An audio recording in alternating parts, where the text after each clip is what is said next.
Hey folks, and welcome into episode 25 of the Earl Hall Studio Audio Experience. Today, it's going to be all about audio production and my man that I came into connection with, Tim Tippets. Let's get into this.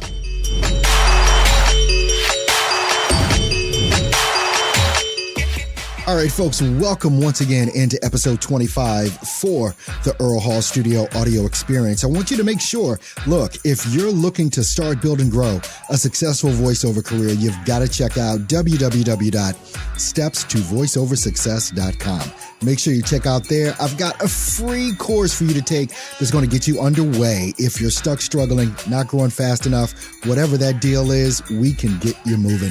www.stepstovoiceoversuccess.com. All of you that are looking for a voiceover, you need me on your product or service, your podcast intro, your movie trailer, whatever the deal is. Go ahead and check out my demos at www.earlhallstudio.com.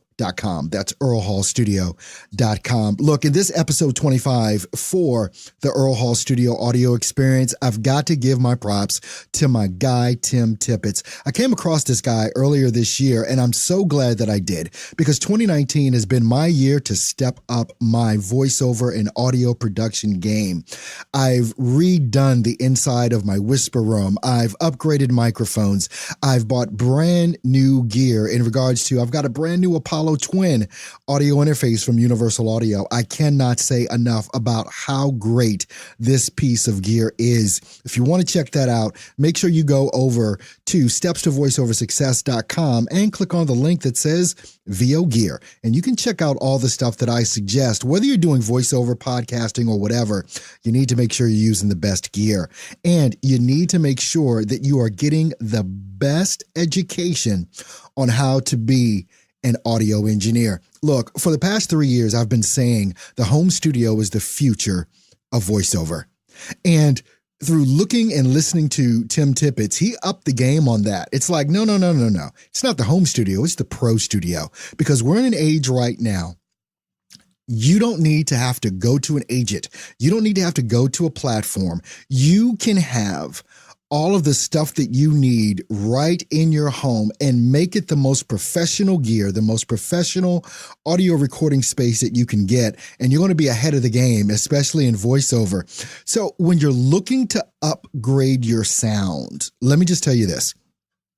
If you don't upgrade your sound, if you don't get into really becoming a better audio engineer, knowing how to process your audio, work your plugins, adjust things like your EQ, your compression. And I can't even tell you how important the combination of EQ, compression, and downward expansion is. And if you have no idea what I'm talking about, it's one of the reasons why you need to take the course from Tim Tippets. I've got a link in the description so you can get right to it. Hopefully you listen to this podcast before the price is raised. So if you're not already subscribed to this podcast, make sure that you are. Just go to the website, earlhallstudio.com, click on the link that says the podcast, and you can subscribe to whatever platform you would love to subscribe on. That's iTunes, that's Google, even Spotify. The home studio, or the pro studio, as my guy Tim Tippett says, it should be called, is the future. The thing that is going to make this so impactful and so powerful is that voiceover artists are becoming more and more savvy. The ones that are business minded and that are truly looking to build something substantial. I started preaching this 3 years ago. The handwriting was on the wall. Now we're here. I said, if you don't become a decent audio engineer, you are going to fail at voiceover. It's just true. It was true when I started saying it 3 years ago, and it's more and more true now. Because the people that are serious about their voiceover career understand a few things here. They understand that they have to be able to produce the final product. It's not about going into a studio and letting another engineer do it, even though that's going to be a part of this too. But if you cannot produce basic audio, understanding what input-output levels are, what they ought to be, you're going to lose, because you've got only 3 to 5 seconds to make an impact on that person that is hearing your audition. And if in that 3 to 5 seconds, I'm going to tell you what they're going to hear, and it has nothing to do with your performance yet. All they want to hear, what's the noise floor? Are the input levels right? Because they're going to be looking at their meters. And is the output level right? They're going to be in 3 to 5 seconds, it's over for you.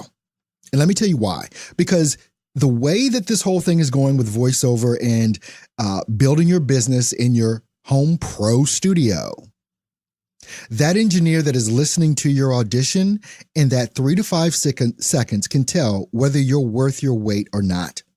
They can tell whether it's going to be an issue to work with you or not, just in 3 to 5 seconds. Because in that 3 to 5 seconds, they're going to be able to tell, oh, well, they don't really understand this thing about audio. It's going to be too hard to work with this person. Let's go to the next one. Now, just imagine if you're doing, 3, 4, 10, 100 auditions a day, which some of you are, and you're sending in all this stuff. Let me tell you what's happening when your audio is not right. You've made a reputation for yourself and no one is listening to your audio anymore. No one is taking the time because now they will remember, oh yeah, this person sent in an audition last week. They don't know what they're doing. I've already listened to 3 of theirs. Just kick it out. Boom, they're gone. Delete. You don't want to get that reputation right off the bat. And that seriously is what is happening to so many different voice actors that are out there. They're getting kicked out of the gate before they even get a shot, because their audio is off. And again, if you remember, I said this is even before we get to your performance. This is before we get to your script interpretation, because the only thing that engineer is worried about is if I give this lady or gentleman a job, are they going to send me back crap audio? Are they going to send me subpar audio? Are they going to not understand when I say, hey, I need you to brighten this up a bit? Are they not going to understand that? This is the reason why I'm so glad, even after all the years I've been in voiceover, that I came in connection with Tim Tippets.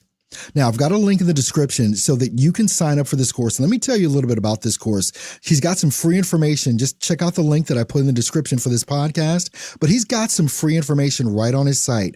But he's going to show you, did you know that if you're a semblance talker, and if you don't even know what that word semblance is, you got some work to do, buddy. Do you know you can track down semblance and take out the exact frequency that is causing you the pain? Did you know that if your sound is too boxy, you can track down the exact frequency of where that boxiness is coming from and take it out? Those 2 things that I just told you right there are examples of exactly why you need to go ahead and register for this course. I took the course, absolutely loved it. I've been recommending it to everybody that I can recommend it to because I believe in it that much. I believed in it so much, I even hired the guy to work with me one-on-one to make sure my pro studio was set up great. My sound was good. And let me just tell you, audio interfaces and stuff like that matter.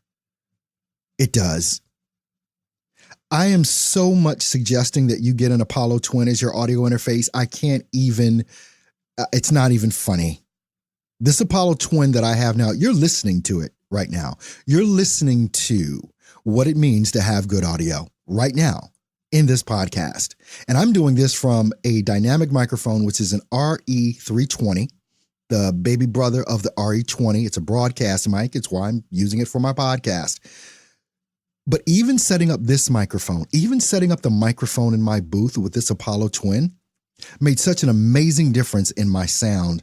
It is unbelievable. If you go back and listen to some of the previous podcasts I did and compare it to the way that this one sounds after I've set all this up and after I've worked with Tim Tippets, you'll definitely see the difference. But here you go. The reason that I suggest the Apollo Twin is so many times we're worried about our plugins. We're worried about, well, what plugin should I use? Should I use the NS1? Should I use a debreather? And da-da-da-da-da-da.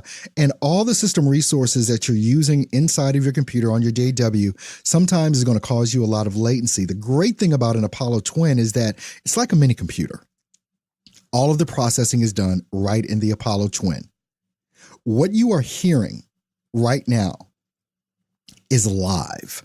And what I mean by that, there is no post-processing. Everything is done in my Apollo Twin.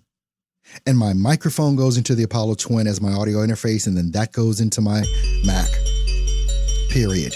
There is no post-processing I need to do. It's done. All inside of the Apollo Twin. That's the power of this, and that's the power of not having to go back and re-edit stuff. Well, look, I'm not going to keep you guys long today at all. As a matter of fact, I'm going to let you go now, but I want to make sure that you get that information about Tim Tippets' course, and I want to make sure you get the information about the Apollo Twin. I've got links in the description that you definitely want to make sure that you check out right now. And look, leave me a comment. Leave me some questions. What are some of the things that you're struggling with your audio right now? Comment below, right here on this podcast. Let me know what you're struggling with. Let me also know what is your favorite audio interface and what is your favorite DAW. I'll see you on the next episode of the Earl Hall Studio Audio Experience.